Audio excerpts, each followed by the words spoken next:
And we're live. Oh my gosh. Imagine that. All right. Thank you, everybody, for coming on to our very first episode of Unstoppable Overcomers. And I am super excited to share the stage here with my amazing friend, Nancy Burrows. Hey, Tim. I'm just going to read a little bit about Nancy, but I'm not going to read too much because she's an amazing woman and she can tell about herself better than I can. So Nancy has more than 20 years of experience working as a speech language pathologist, focusing on the area of social cognitive. I knew I was going to mess that up. Social cognition. You can say social thinking, social cognition. All those are good. Thank you.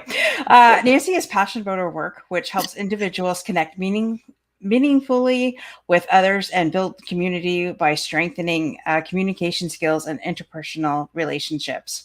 But what Nancy is most passionate about is changing the narrative about sexual abuse. So here tonight, I would love to introduce you to my amazing friend, Nancy Burrows, who is the queen of stream, who has taken LinkedIn by storm. And we are going to get our own LinkedIn lives by July, Nancy. I swear they're going to say yes. So we'll be able to say no to us. Really that's right. We'll be streaming to LinkedIn Live as well.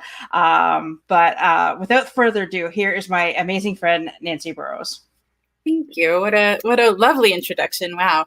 I first want to stop and say thank you to you. What an honor, and truly just it's so humbling that you have chosen to have me with you on your first show, your first live show of, in this, what I know is going to be an incredible run of shows for you, Unstoppable Overcomers.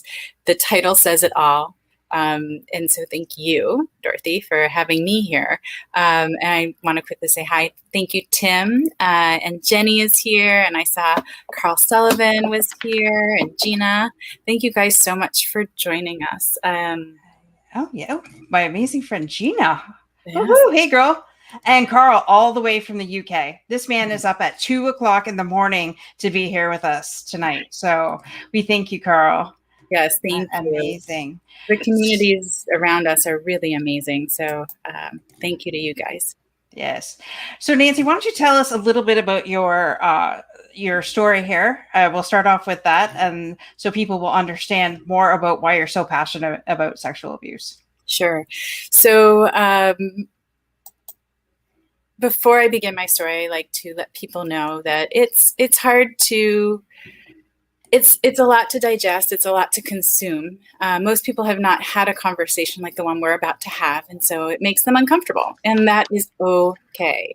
I have lived with this my whole life. My story is my story. I'm used to it, and I understand that how it's received is really any way it's received is okay. I do not feel judged. I do not have any problem with people being disgusted, horrified, anxious, curious. All things I have felt myself along the way in this journey.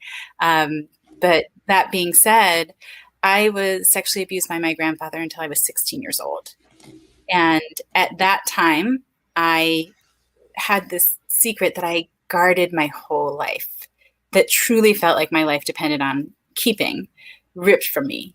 And I was talking to someone at a program that I was doing during the summer, and they were a mandated reporter, and they did exactly what they were supposed to do. And at the time, I don't know that I had this type of appreciation and gratitude for her, but her name is Moira Kelly. I still remember her name. And we were talking, 32 years later. She came to me and said, Nancy, we have to call, your parents have to know, we have to call your parents. Would you like to do it, or do you want to do it? And the big voice that has been in me my whole life, I don't know where the 5-year-old got this lioness from, but she had it, said, no, I'm going to tell them. And so without any planning or thought, just the secret is now out, and I tell my parents, and I have now unleashed it. And it truly felt like I had unleashed it on my family. There was so much pain, so much blaming of themselves for my parents for not keeping me safe, so many tears that were shed. And I went from thinking, well, I was the only one being hurt, to now I'm hurting everyone, right? It was my responsibility. I had said this out loud and I was hurting everyone. Mm-hmm. So, that was a pretty big shock to the system, to say the least. And so several things happened from there. So the first thing that happened is I had lost control over the one thing that I had controlled my whole life. And I very quickly became a very restrictive eater. And then I would say I had disordered eating and then full-blown anorexia, which lasted me for years and years and years. But I love you too, Tim. Thank you. Thank you. Thank you.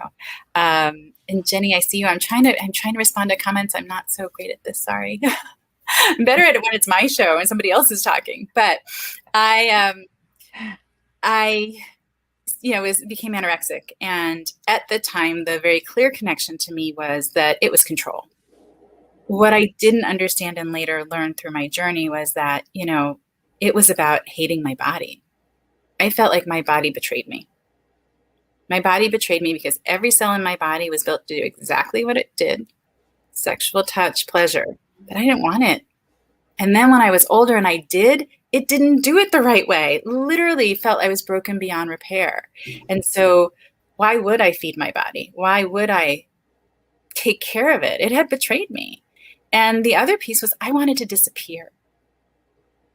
I never had true suicidal ideation, thankfully. I know lots of people have been through what I've been through, not only have suicidal ideation, but are successful in taking their lives by suicide.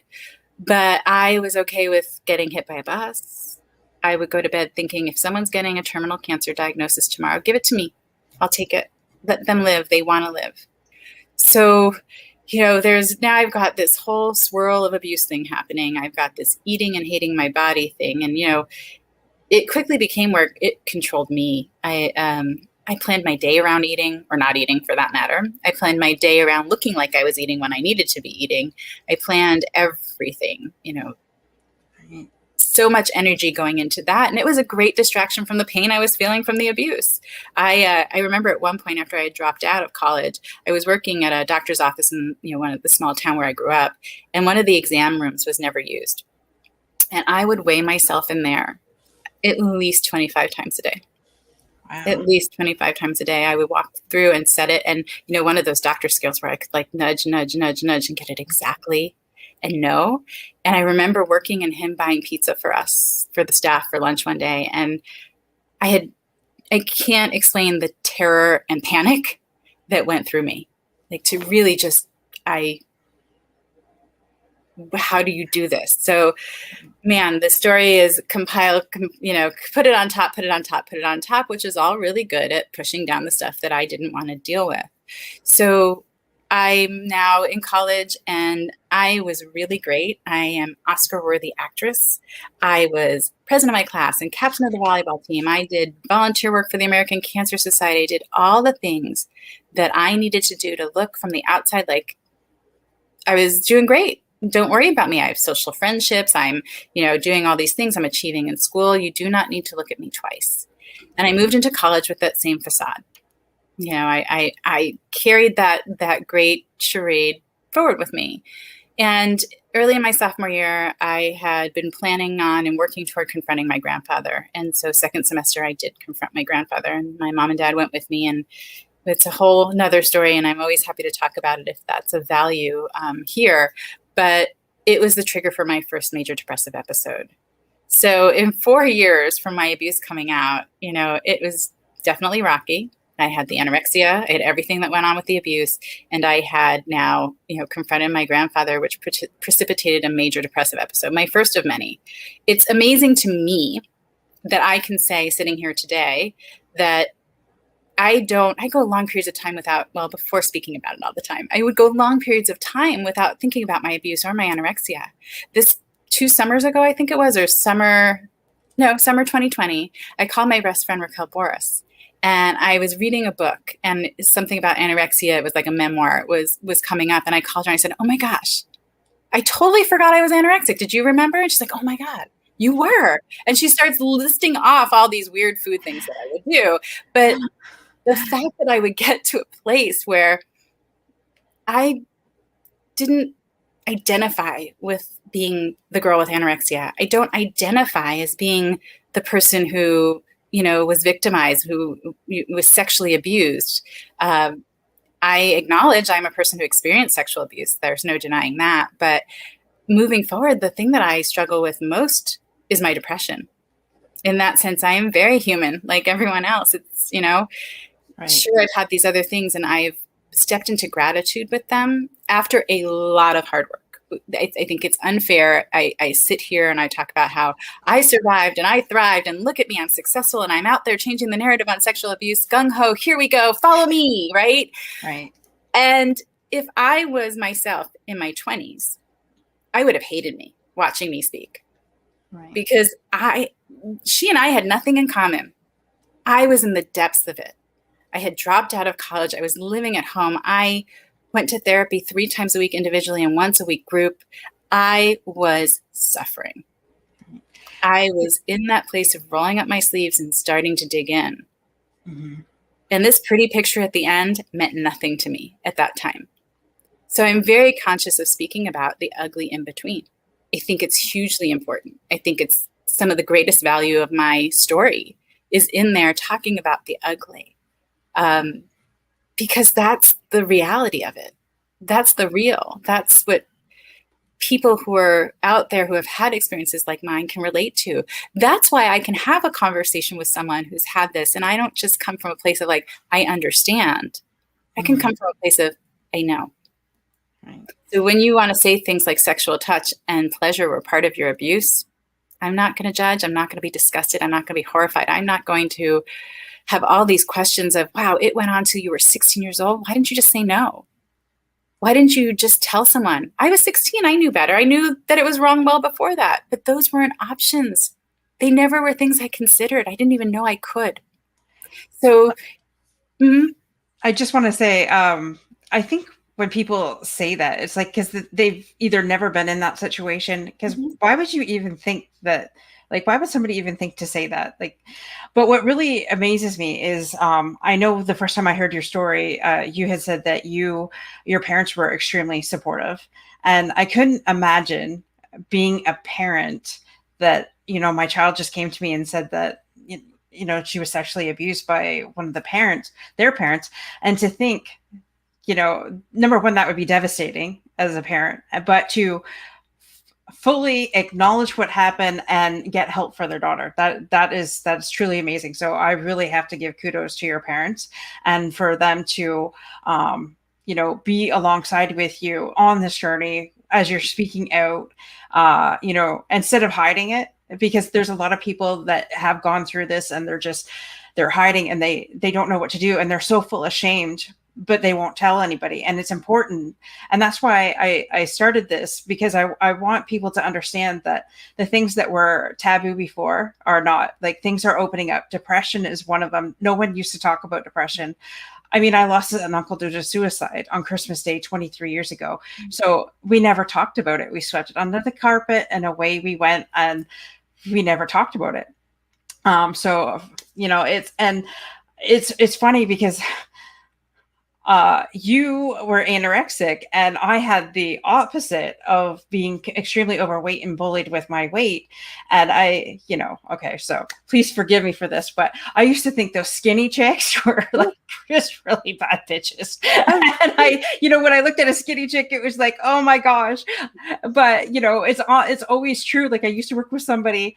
I don't think that now, by the way. That's back when I was, because I'd been bullied my entire life for that. So it's the narrative that I had in my head. But I mean, we all struggle with different things, and to see the opposite, and to see how you've come through that, and to think that no matter what size you are, somebody's always going to say something about it, whether you're big or you're skinny or you're in between or you're perfect or you have the perfect curves. There's always something you get to say something. And why we feel the need to point that out to one another, I don't know. But I accept that that's how you felt. I totally understand, because I would look at women that were thinner than me, or I perceived as thinner than me, and have the same thoughts. So here I was doing the same thing to other women. I mean, even to this day, I remain thin and I eat what I want for the most part. I'm careful, I'm thoughtful about my eating, but I've had people be like, oh my gosh, like, they'll say it like tongue in cheek, but if you don't know what my history was, it's like, oh my gosh, you're such a bitch. How do you eat everything you want and stay skinny? Mm-hmm. Well, first of all, thank you. I think, um, not sure. But, Sorry. I don't necessarily how to take that, right? But the worst part of that is when people call me skinny. Because I was skinny. I was really skinny. I am 5'8", and I think I weighed 110 pounds at my lowest weight. Wow. Yeah, I was really skinny. So call me thin, thank you. Call me skinny, I'm triggered all over again. Especially if you're going to tell me I'm a bitch because of it, like. But I don't think that way anymore. I know. But we represent every woman. They're pieces of us. We're universal, and what I've gotten to is that that's somebody else's struggle, and to have empathy for that. Yep. To have some grace for that, because that's somebody else's struggle right there. Not saying it's always easy for me to do, but being able to step into that is helpful. And we are so, how could we not have those thoughts as women? We are so programmed around our appearances and our body types and shapes that it's nearly impossible. That's a whole nother conversation that needs to be being had over and over and over again about, let's not praise our young people, our young women for being beautiful. Let's tell them they're smart. Let's tell them they're tenacious. Let's tell them, things that matter, things that really matter. I do want to get back to my mom and dad. Yeah. And I will do my best to not get overly snotty. I'd hand you a tissue, but I have you're in California. They're here somewhere. I also have a virtual tissue and use my sleeve if I have to. I was blessed with the perfect parents for me, because I know without them I wouldn't be here. And exactly what you said. I was not home. I was not face to face with them. I called and said, Grandpa's been inappropriate with me. And then went on to the best way I could at that time. I didn't know how to talk about it like I do now, explain to them what had been going on. And I know on the other side of that phone, their hearts had to have in that moment shattered to a million pieces. Mm-hmm. And as parents do, they made it all about me. Right? Their hurt, what they were going through, did not keep them from absolutely supporting me. And they never doubted me. They honored what I needed in the process. And sometimes it was things that made them very uncomfortable. My abuse came out in summer. My grandparents always came and stayed with us for the Jewish holidays, usually September to October, for a good chunk of time. And I was not ready for that not to happen, because if that didn't happen, in my mind there was a lot of explaining to do. What do we tell other family members that gather with us? What do we tell neighbors that gather with us? What do we tell them? Right? I couldn't. And so my parents are two of the strongest individuals I know, because they let that man back into the house. There were locks on every door. I was never left alone. I was completely safe, and I knew that. Mm-hmm. But they let that man back into their home. And that must have been hard for them. Oh, really hard. I can't imagine. I still can't. And at the time, I did not appreciate what that was. But every step of the way, they have been so supportive. And this pandemic has killed me because I haven't been with them in way too long. I was talking to my mom today about the millions of hugs I have stored up and need to deliver very soon to her and my dad. But, moving forward in that, when I first told my story on LinkedIn, it was just this past November 2020, and I wasn't planning to. I was as part of a telethon that was raising money for a platform called XXO Connect. And the platform was about authenticity and about safe space and about people who have been through the same experiences supporting one another. And I found myself talking about, hi, Eileen, it's twin sister to Tim. If we just put, long hair on him, they're amazing. But they do look alike. They do. Their mannerisms are very similar too, I noticed. Uh-huh. So when I started talking about this, I was referring to it as my childhood trauma. Shout out to my parents. Yes, I agree. I was referring to it as my childhood trauma. And I realized in that moment that I was part of the problem. I was unwilling to say I had been sexually abused by my grandfather till I was 16 years old. And without forethought, without a plan, I just told my story. And that's how this started. This is 5 months ago.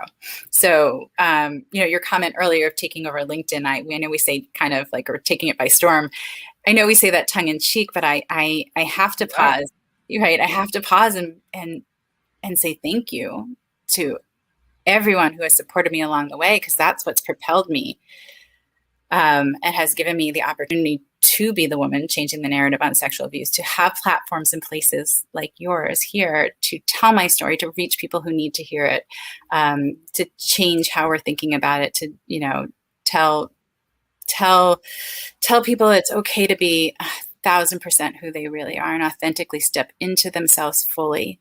But I said it, and then, afterwards, first of all, there was a huge weight lifted, which was sort of surprising to me. I didn't know how much holding that little bit back had been weighing on me. But I realized, okay, well, I just aired our family laundry, not just mine. Now, none of these people knew my parents. None of them knew me. I mean, really. But I picked up the phone and called my mom and dad, and I had many. And yes, I will tell you, I think I just got to that. It was that I was part of the problem, but I'll come back to a little bit more of what that was. I've had many amazing conversations with my mom and dad over the years. We have a relationship that is very, very different than where it started when I was a kid. And so I called my mom I called both of them, but my mom picks up, and I said to her, this is what I had done. I had told my story, and it's very public, and are you okay with that?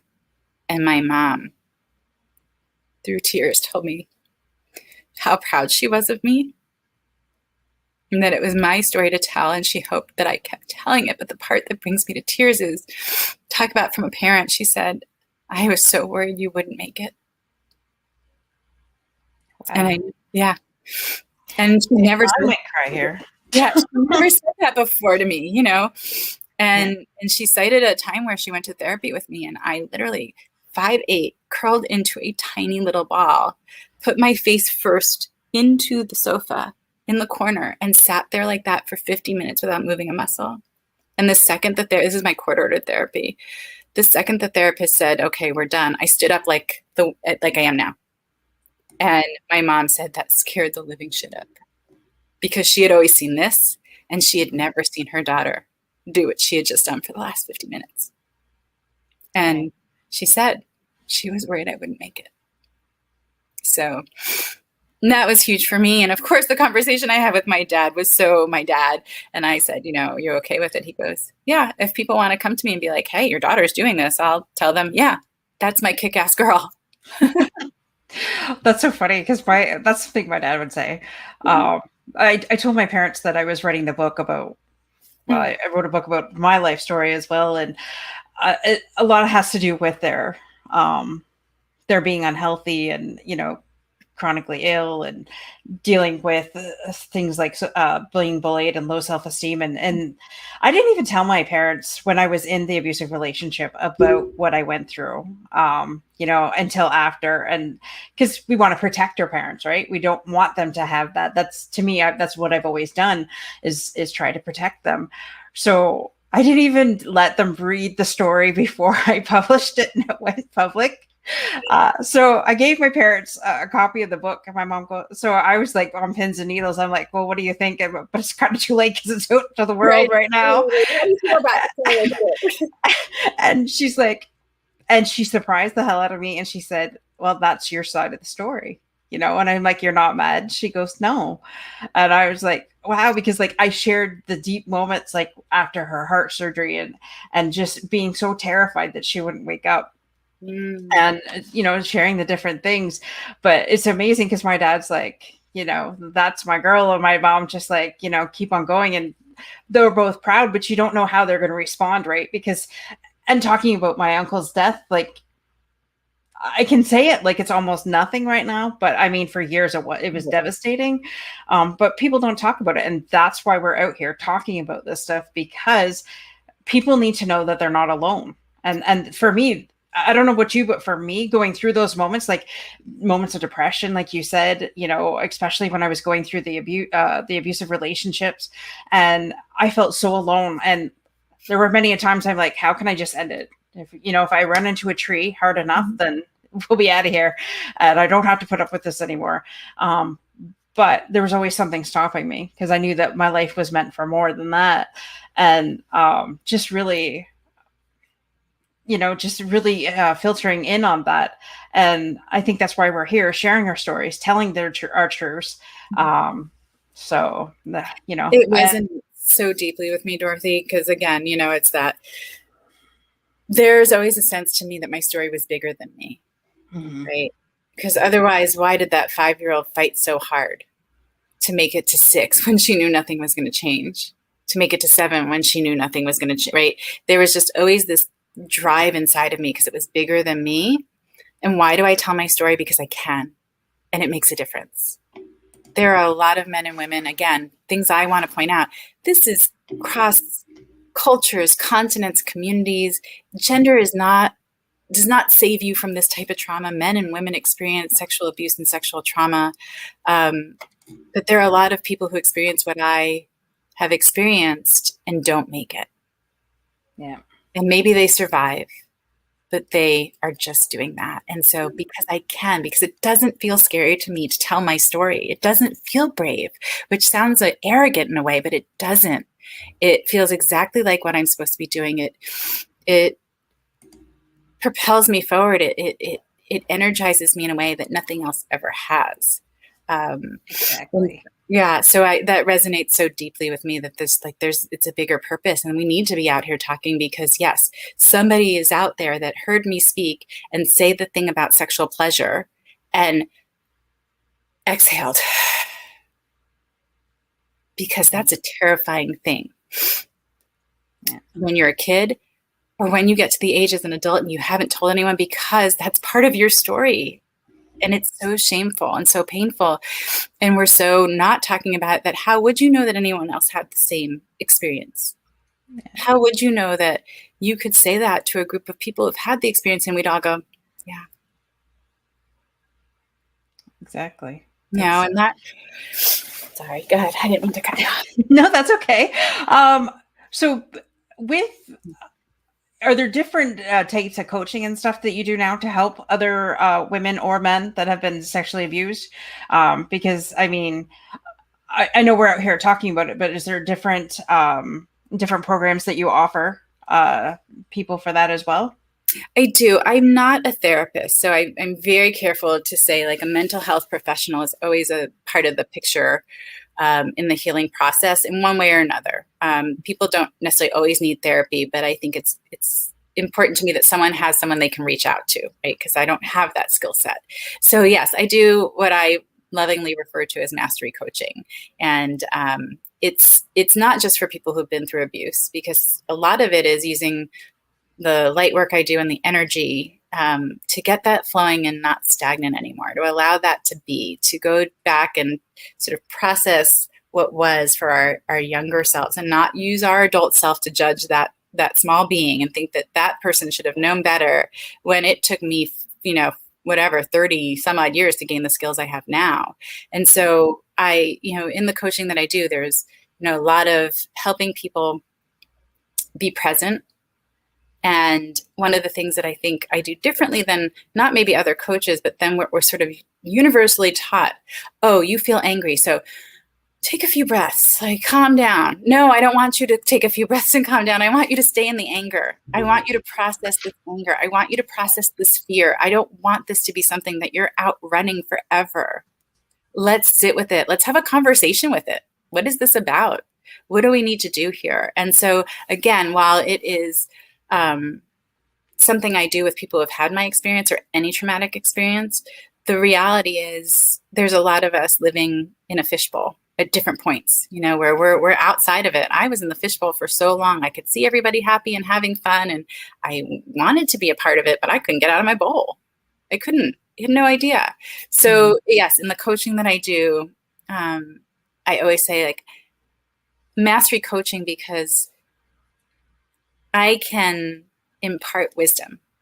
I can give you tools, but really the mastery of it, the internalization of it, is the key, because otherwise you're walking around with me for the rest of your life.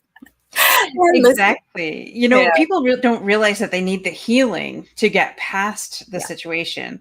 And, whether that be sexual abuse or whether that be physical and mental abuse or whatever, that takes its toll on our minds, our bodies as well, but our minds especially, I think, from my experience anyways.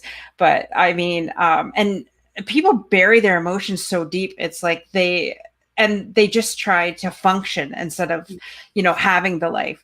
But so what would you think what would your biggest tip, first of all, be, if somebody came to you that had just been sexually abused? What would be the first thing that you would tell them to do? Well, the first thing I would say to them is how proud I was of them for, having their voice and honoring their body and honoring how they felt, and being able to say the words is huge, and remind them that they are right in that moment. By doing that, how much they've achieved already, how brave they are, their strength, their ability to take care of themselves. Because I think that's really important for people to hear right away. And I know for me, I was always worried that in the early days when I would tell, people would know me and then find out that I'd been abused and it had gone on for 16 years or however long it had gone on, 11, I guess, and be disgusted and completely change how they looked at me or thought about me. So I think receiving, and I think as this is part of changing the narrative, and my call to action is, as non-offending adults, it's our responsibility to create that space so that someone could come talk to us. Exactly. Because why would you come talk to someone without knowing that that's a possibility, a reality? When people talk about, someone having taken their life by suicide, there's always the, oh my gosh, it's so heartbreaking. I feel for her. And inevitably, if you overhear a conversation about sexual abuse, it would have been like, oh my gosh, if that was me, I would die. If that was my daughter, I would kill myself. Well, why would I? Why would someone in that position say anything? So it is upon us, and we are all capable to create this space, a safe space, a non-judgmental space, a non-fix-it space, and just be, walk alongside. Don't take over, just be. And then we would have to look at, take stock of what is. What we all take on trauma differently. There are some pretty universal behaviors and thinking patterns that come out of that. So let's start there. And to me, everybody's different in how they have to tell their story or want to tell their story or may not want to tell it at all. But I always encourage people toward being honest, being real, being true, and not hiding yourself from the world.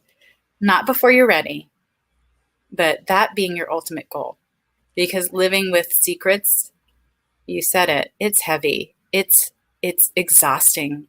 It's a life of going through the motions day after day and wondering why you are, because you're not getting anything out of it. There's no pleasure, right? Because you don't get to just lock away all the yuck. No. It all goes. And you can't just erase the past. It happened. It happened. So, and whether we want to or not, we have to deal with it at some point, because if not, it would be, devastating you'd be a shell of yourself for the rest of your life if you didn't. I mean, I could still be out trying to outrun it today. Instead, the work I've done and this place of gratitude that I've come to for it, which there's people who have a hard time accepting that, but I'm grateful for all of it.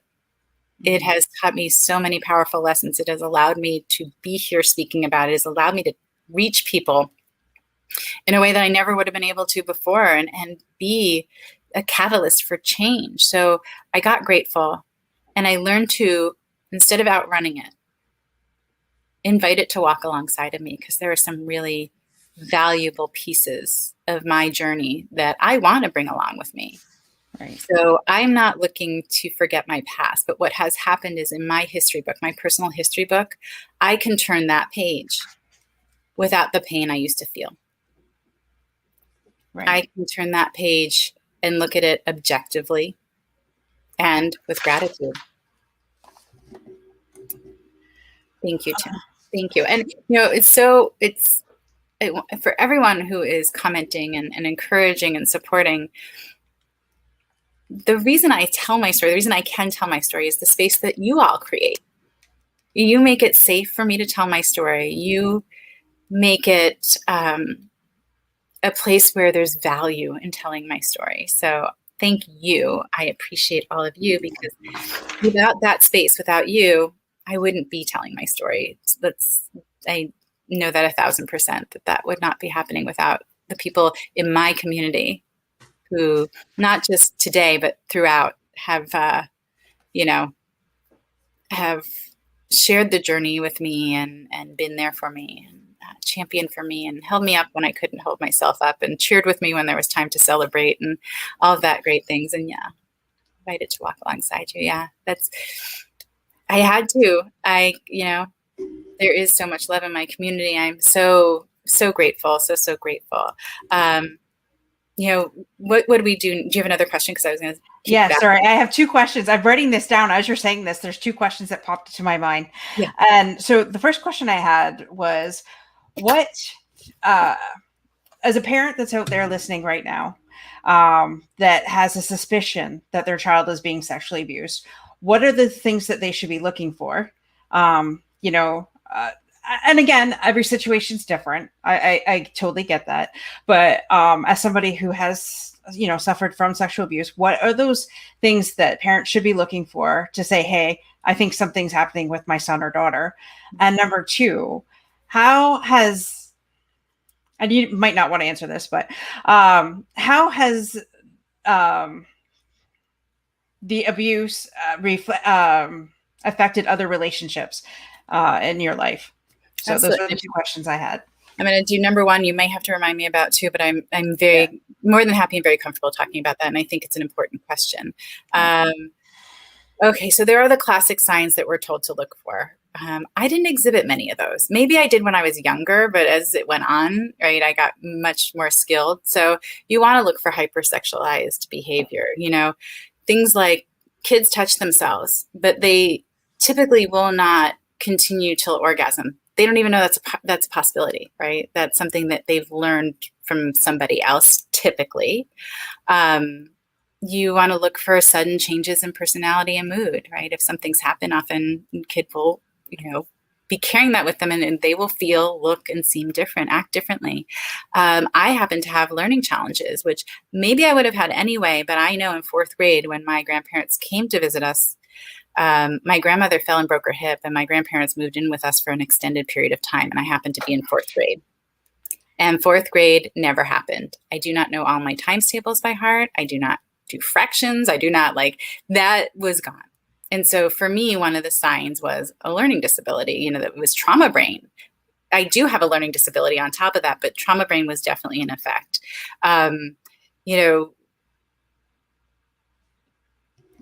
There are a lot of other things to look for in terms of, okay, so we have changes in personality, sexualized behavior, and maybe it's not masturbating. Maybe it's that kids will walk up to each other and pretend to get up behind them and hump them. I'm going to use that word, where you're seeing that somewhere. Now, if you have an older sibling or you're watching TV, you can see a lot of this stuff. But, again, typically a smaller child wouldn't correlate those things or do them the right way. It's like when a kid uses a curse word all of a sudden and they use it the right way. You're like, okay, now you understand. Now you know, right? Mm-hmm. Before you were just saying it because you knew it was something that we were all going to about, and I think to some extent that perfectionism. And the hard part is I wish I could tell you all what to look for. What I would suggest is you talk to your kids, right? And start at an early age. Again, call to action. Start talking to your kids about the bodies and their boundaries. Mm-hmm. So I tell the story when I used to bathe my nieces and nephews, when they were younger, they didn't have a choice. I had to wash their bodies because they needed to be clean. So, but every time before I did, I would say, I'm going to wash your vagina now, right? Let them know that this is coming. Let them know that there's a reason. They might not fully get, there's a reason I'm telling you. There's a reason I am letting you know that. And using real words is important because otherwise it seems shameful. Like if we can't talk about that part, right? Well, how can we talk about that somebody might be touching that part and we don't want it to happen? Talking, when they got older and they wouldn't come out of the shower with their hair dry and telling me they had washed it and they could potentially be washing their bodies well, I would ask, do you want me to wash your vagina this time or do you want to do it? And I would ask every time. Important message there. Just because it was okay with you one time doesn't mean it's okay with you again this time. Right. You get to choose every time how this happens. Those things, having the conversation, like anything that feels bad to you, it doesn't matter if it would feel bad to anyone else. If it feels bad to you, you come talk to me about it. I want to know when things don't feel good to you. Right? I love you and I want to be able to help you when things don't feel good to you. And whatever words you use, good touch, bad touch, what things that, something that in your tummy feels weird. And as they get older, you can talk to them differently, but it's never a sex talk. And I think that's what keeps parents from having those conversations with their kids. They don't even know where to start and they think it's going to be some sort of sex talk. You're going to have to go through all the different ways someone could possibly, transgress your boundaries and you could experience a sexual trauma. You don't have to. Right. I also want people to keep in mind that sexual trauma is a wide range. We think of rape and we think of, molestation, incest, abuse, but there are kids that are exposed to porn, made to watch porn. There are kids that are exposed to adults' bodies that they shouldn't be. There's a huge range of things that are on there that could make a person feel uncomfortable and can cause trauma because the system gets overwhelmed. It perceives the situation as overwhelming and our brain goes into fight or flight and we experience trauma.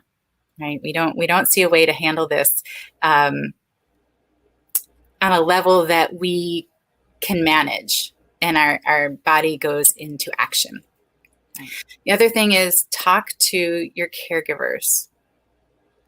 Absolutely, and I say this all the time. My brother, amazing brother, walked through this journey with me. Smart guy, and when I brought that up to him, he was like, gave me the whole blink, blink. Like, what are you talking about thing? And it's, pretty straightforward for a number of reasons. You talk to your child care worker or child care provider, depending if you're daycare or in your home, however you are working and people are looking after your children. You let them know that you do talk to your children about these things. Again, in the words that you would use, you let them know that you do talk about it and you set an expectation. You set an expectation that if they were our children were to come to you and share something like this, we expect you to calmly receive it, lovingly receive it, thank them for sharing it with you, and let them know that as soon as mommy and daddy get home, we are going to talk about this because we all want to make sure that you're okay and that we take care of you. So there you've got, first thing is now there's an expectation, but you've also set a very important seed. You've planted a very important seed because if that child care provider were someone who was a perpetrator, an offender, if they know that you have talked to your kids, have open dialogue and invite them to tell you immediately if anything happens, it's unlikely that that person is going to approach your child in that way. Right. You can talk to the school teachers about it. You can talk to coaches about it. Anyone who's with your kid, let them know. And hey, it's okay to have your kid hear that conversation, be a part of it. Hey, Nancy, come here. I want to talk to Jane, about what we talk about of our bodies feeling like when something feels icky, when something feels okay. Let them be part of the conversation. Now they know they can go to that person, and it's the conversation that we can just have. It's a conversation we are comfortable having and we are going to have, and we're going to do everything we can to protect you. And the other side of that, like I said, is adults. We have to commit to creating the space that we're telling people they will have if they choose to disclose to us. And I don't mean just for kids, right? Any age. We have to be committed to creating the space, and say it again, that we have said will be there if you choose to disclose, right? And that's powerful because, and I'm sure these conversations are not easy to have with your child. I mean, I look now and communication has never been a big thing in my family growing up, even till now. And that's something that my husband and I even really have to actively work on.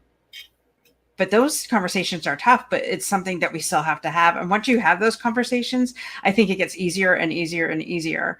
So, don't feel afraid to have those conversations, start them.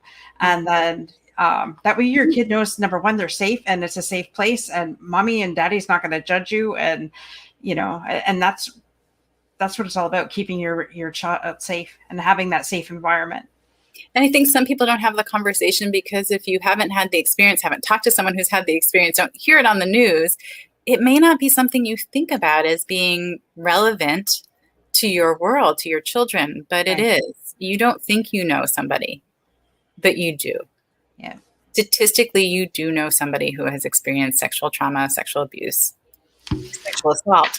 And it is an uncomfortable conversation.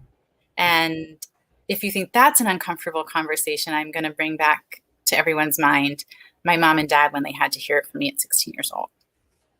That was far less comfortable than it would have been speaking to me when I was younger. And again, I'm 48. No one talked about it then. We don't talk about it now, but we can change that. And know that you do not have to have a polished presentation when you talk to your kids. You can fumble through it.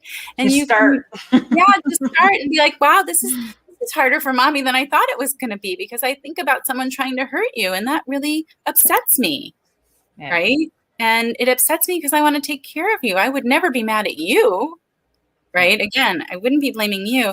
And that's another piece of my call to action. And I just want to I know we have more, but I'm going to put it out there now. Mm-hmm. If you are seeing me talk about this today and hear Dorothy and I talk about how things need to not be taboo anymore, my call to action to you is go talk to someone about it. Go tell someone you saw this amazing show, Unstoppable Overcomers, and Dorothy O'Dell had interviewed and asked these amazing questions to this woman, Nancy Burrows. And she started talking about sexual abuse and her experience in such an open and honest way that it made me uncomfortable. Have that conversation. And then your call to action is to ask that person that you just had the conversation with to have a conversation with someone else. And then I realized you had a second question. So let me answer the second one. I'm sorry. Well, you're saying that. And the only reason why I laughed is, okay, I'm sorry. I'm Canadian. And most of my listening viewers right now are American, and they can't get over the fact of that how I say about. There you go, Tim. About. So that's why I was laughing in an inappropriate moment. So I apologize for that. You're good. I can talk like a New Yorker if that makes you feel any better. Tim, is that better? Would you rather me talk like this? Because this is not such a great accent, but I can do it. But no, don't worry. I don't take those things personally. And I can see the comments. So I did put in the link. Nancy, while you brought that up, Nancy has graciously offered to give a 15-minute free consultation to anybody listening to the show. Please make sure you tell her, though, that it is this show that you listen to so she can make it a priority for you. And in the comments, I did put, don't worry about it, Tim, I'm just kidding you. I did put her calendar link so that you could just connect with her. But I wanted to honor what she said. She said, don't forget to say that. So I did say that, and it's in the comments so you can get her calendar. And if it's her that you need to speak with, like, she can at least point you in the right direction. And if she doesn't know, because I know Nancy, she's an amazing lady, and I know that she will point if she can't help you, she will point you in the right direction. Oh my gosh, Tim, there you go. I got to quit looking at his comments. Anyways, so the last question I had for you, or the next question, I know I'm trying to make this an hour for everybody's time. But the question I had was, how being sexually abused so young, how has that affected your adult relationships? Well, right now, today, I can tell you that I have a healthy relationship with sex. And that is something I'm very proud to say. I have a healthy relationship with sex. I have a healthy relationship with food. These are things that I never thought would happen when I was younger. It did. Queen of pointing. Was I pointing? Oh, no, me. I'm the pointer. Okay, I was like, it definitely impacted my relationships. It made me someone who didn't trust very much. It made me a person who pretended like I want. This is not entirely true. I desired that sexual connection with someone. I wanted that relationship. I wanted sexual connection. And I wanted that deep, intimate, emotional connection. I couldn't create both. So I spent a lot of my younger years either being sexually intimate with someone that I had zero emotional connection with, or struggling because I couldn't create sexual intimacy with someone who I was emotionally close with. And that was really, really hard for me. I had information from being younger of how it looks and sounds when a woman is having a good time that I could draw upon. I could fake that, but it wasn't doing me any good. It wasn't doing my partner any good. I certainly picked people who there was little risk of it being a long-term something for many years. And most pointedly, and I will say that my ex-husband is not a bad man in any way, shape, or form. He deserved to be loved in a way that I could not love him. But I was married for 16 years. I've been divorced for 5. So as few years ago as 5 years ago, it was pointed out to me by a therapist that I had emotionally recreated my abuse relationship. And at first, when she said that, I was like, absolutely not. And she ticked off one by one all the things. You lost your voice. Mm-hmm. Your needs don't matter. You're living on breadcrumbs. Your goal is to keep him happy. And this was nothing he demanded from me. It was a slow over time dance that we fell into. And because it was familiar to me, I didn't even notice. I just started doing it. I didn't notice till I was so far down the path. And so she's going through the things one by one. And I just looked at her and said, fuck, I recreated my abuse relationship. And for a moment in time, maybe more than just a moment, I was so angry at myself. Nancy, you've done all this work. How did you let this happen? How could you let this happen? Well, the reality is I'm human. Yeah. And if I saw it happening, I wouldn't have allowed it to happen. I didn't see it happening. And this is what happens in abusive relationships every day all over the world. It starts out small and subtle. And before you know it, you're so far down the path that it doesn't even look like that anymore to you, that it's abusive or, somehow recreating an old pattern that's very unhealthy. And so I am a big proponent of mental wellness is not something that you get there and someone gives you a plaque or certificate and you hang it on your wall in your office and you are now mentally well for the rest of your life. That's unrealistic. We set people up for failure.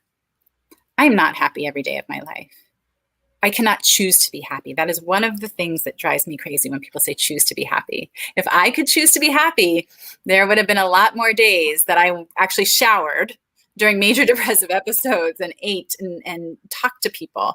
But I can choose to be grateful and I can choose to focus on the positive. In my non-romantic relationships, I didn't get too close to people because how close can you get to people when you're not real? Right.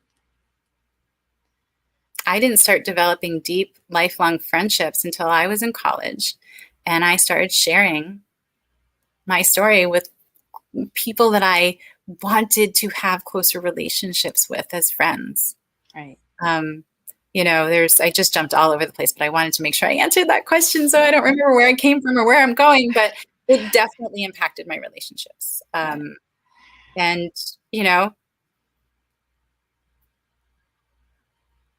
sometimes it's hard to see it when you're in the middle of it. And then it's hard to feel it when it's so familiar. Yeah. And I think the people that give us those advice have never been through anything. So they would have no idea, just get over yourself. You're having a bad day or you're depressed. Why don't you just get your ass out of bed? Well, Have you ever been to a point in your life before that, you've ever felt this way? What really used to tick me off is somebody's saying, well, just get over it. How the hell do you get over it so quickly? Like you can't get over something that has happened like that, or an abusive relationship, whether it be sexual, mental, verbal, whatever. What people don't realize is you are at such a low point in your life. And for me, like the relation, he had me thinking everything was my fault and that no matter Mhm. what, I was never good enough. So you go from being the scum of the earth to getting out of that relationship to healing to, but you've got to take the time and you have to give yourself grace. And for somebody to come up to you and say, just get over it. It's like, Well, you know what that is? Those are the people that are uncomfortable with our truth, that are uncomfortable with the conversations we're having. And it's better for them if we just, right? Because it makes them uncomfortable that we're depressed. It makes them uncomfortable that we're talking about sexual abuse and domestic abuse, right? yeah. That's one thing. The other thing is people are so quick to try and fix it. They're uncomfortable being with us with our feelings. Yeah. And so they're so quick to fix it that they say things like, get over it. Darling, it was X number of years for this all to happen and get into place. It's not a 3-day weekend course that's going to fix it. Exactly. Right? Not only that, but how do I get over my chemistry? Yeah. You wouldn't tell me to get over diabetes. Do not tell me to get over depression. Right. It's an illness. And know that I'm working harder than anyone, you know this, anyone who's been there. We are working harder than anyone sees to show up in the world. Exactly. And the fact that we are our own worst critics.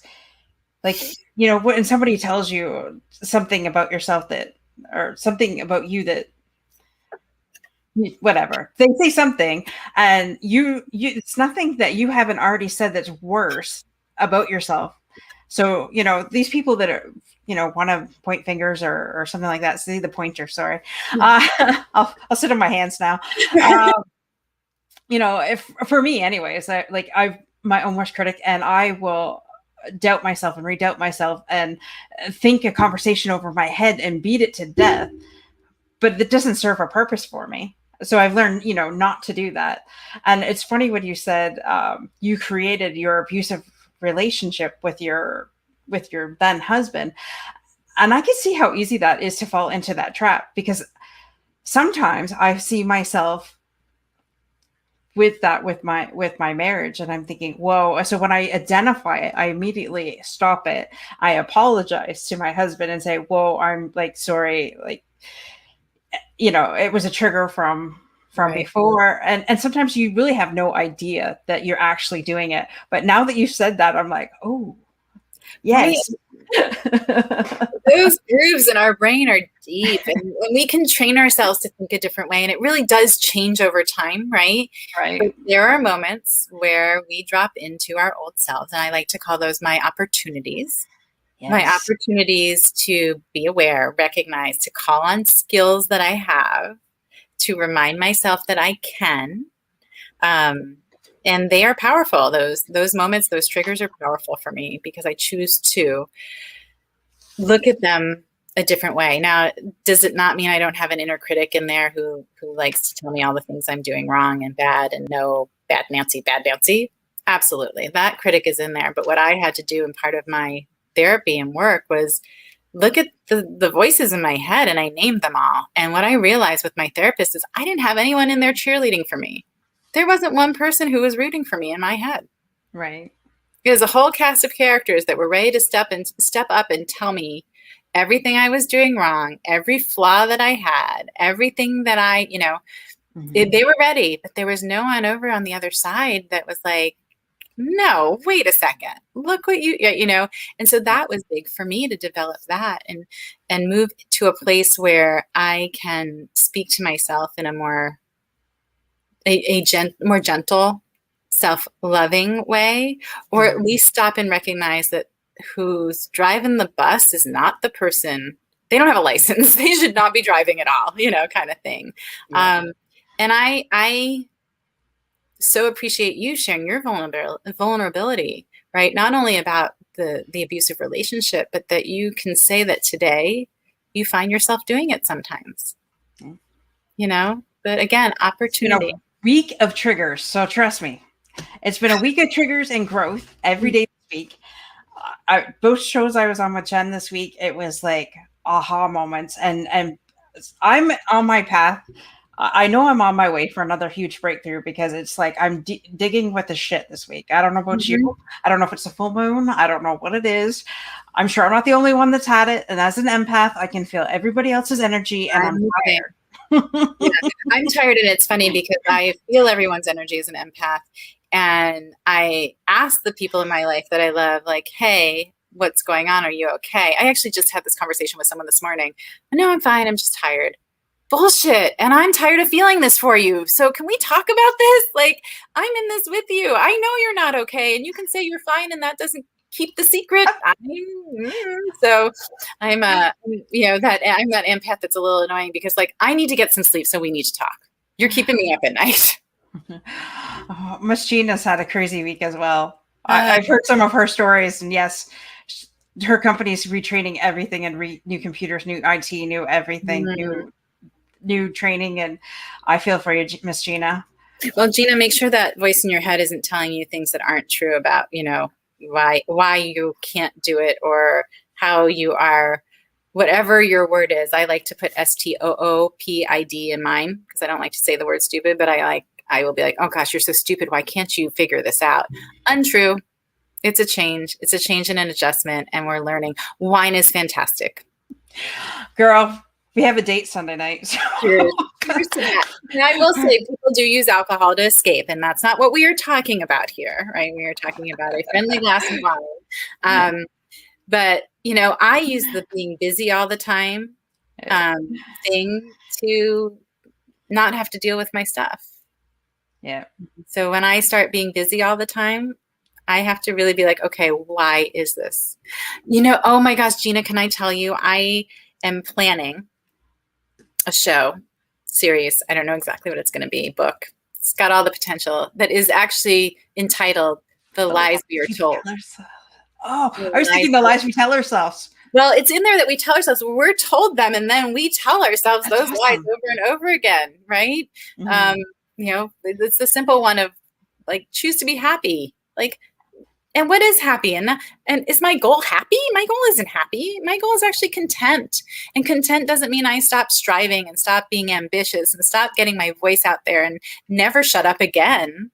Content means if right now, if this is where I'm at, I know this is exactly where I'm meant to be at. And that's not happy every day. Some days it's just having a day. Right. Yeah.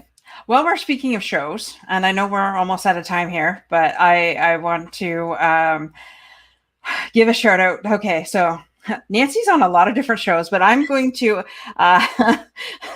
let you know which one she's on. Sunday night, she is on with Mike Perano on the Connected Human Connections, which airs Sunday night at 5 p.m. Pacific time on multiple platforms, LinkedIn Live being one of them, and Facebook on another. This do I know, and his YouTube channel too, isn't it? So it's my Facebook and my YouTube and my LinkedIn, because I don't have LinkedIn Live yet. No, you're fine. Connected Human Conversations is a lot more like what we've done today, and very much encouraging our audience, quote unquote, family, my family, to participate with us.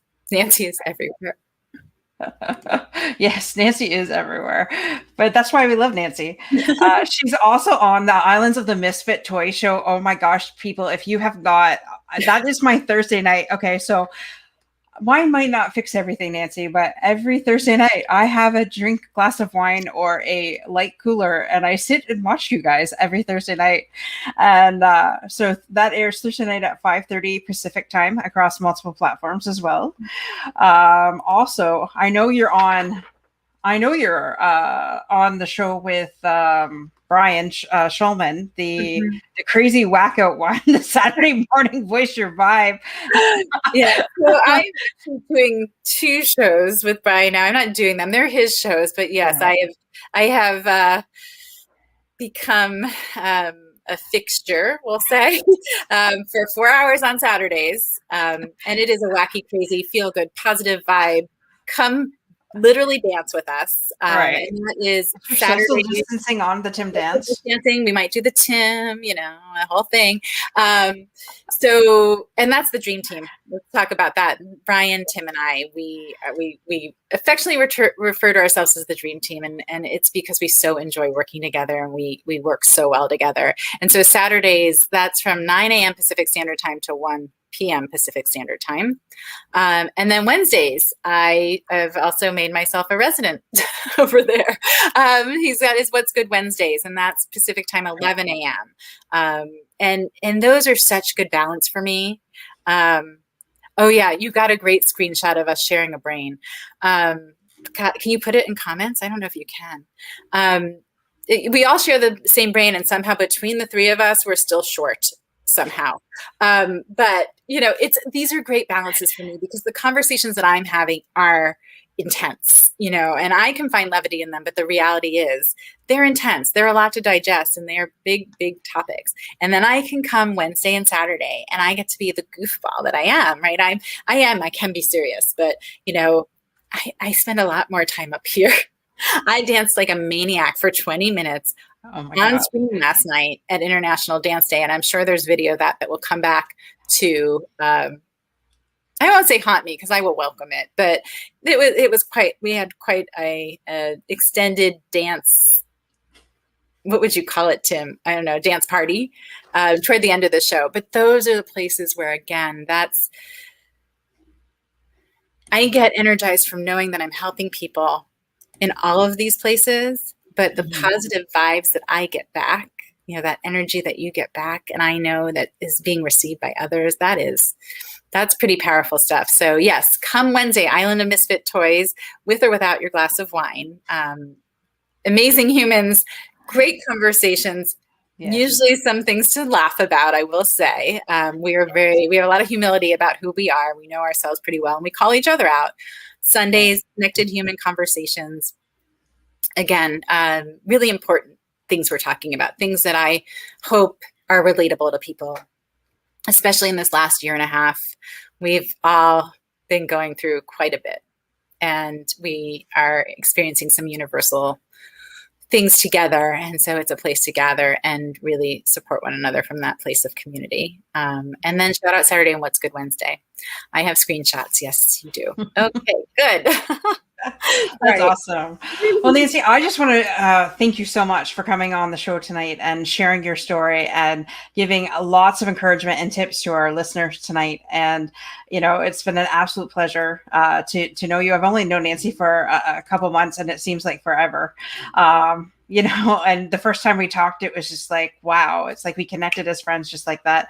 And I don't make friendships that quickly. So it was like, wow.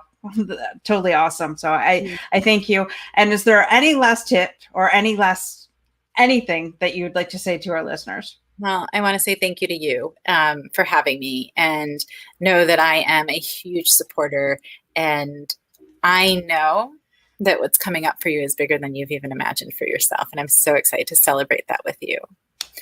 Me too. I visualized the Oprah stage. Her and I doing a show together. Yeah, I am on a huge stage, walking around in heels, which I never wear, but somehow when I give this talk, I'm in heels. But I know exactly what it looks like and what the spotlight feels like, or the lighting feels like. It's fantastic. It's my favorite manifestation. And I am surrounded by all these amazing humans who have powerful stories as well. So you will be there with me. I know it. And just finally, I want to ask people again, just remind them, please reach out. Connect with me, even if you're not ready to talk, but you just want to know that there's someone there. Reach out through Calendly, follow on LinkedIn, follow it on Instagram and Facebook. And at any point you want to share anything, it doesn't even have to be like disclosing abuse, but where you're at, what you're doing, something you want to celebrate. Please know that I am here and welcome you into my community and my tribe.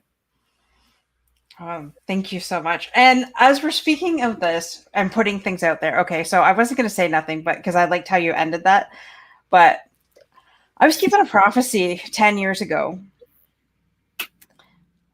and I've never really thought it out there. So I'm going to speak it out right now tonight. I'm going to energize this sucker. So these ladies have never really met me before, and she told me I had a shoe fetish, which I had never in my life told anybody else. But she says those shoes are going to be walking on stage, inspiring millions and millions of people. And I have it written in my book. The book is right. Hold on. I have chills, which makes me know that that's going to happen. Like it's in this book, the prophecy that she actually gave me. I wrote it all down because I knew I wouldn't remember it. I forget what page it is, or else I would get to that page. Actually, it opened right up to the page. Not surprising at all. Not surprising at all. Should I do? I don't know if I should say this all out loud. But if you are wanting to, say it. Don't stop yourself because of time or what's going on with everybody else. If you want to, share it. Just decide it's for you. Either way is fine. Know that I got total chills. As I said that, as you said that, which is one of my light work signals. To me, the universe is absolutely supporting that for you. And also, it was like, okay, I don't dress up. I'm a jeans and a t-shirt kind of girl, and I had a really nice shirt on, and then I had dinner, and it spilt. The first bite I had, it spilt all over. I'm like, are you kidding me? So I had to go put this on. Anyways, so the prophecy was that I had these shoes, and I was walking across the stage, and I was inspiring millions of people. And if it wasn't for this pandemic, number one, the book would have never been written. The show would have never been in existence.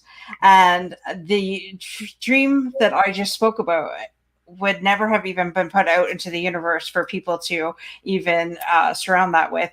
So I just want you to know that in this time of uncertainty, lockdown number 3 for us here in Canada. Woohoo!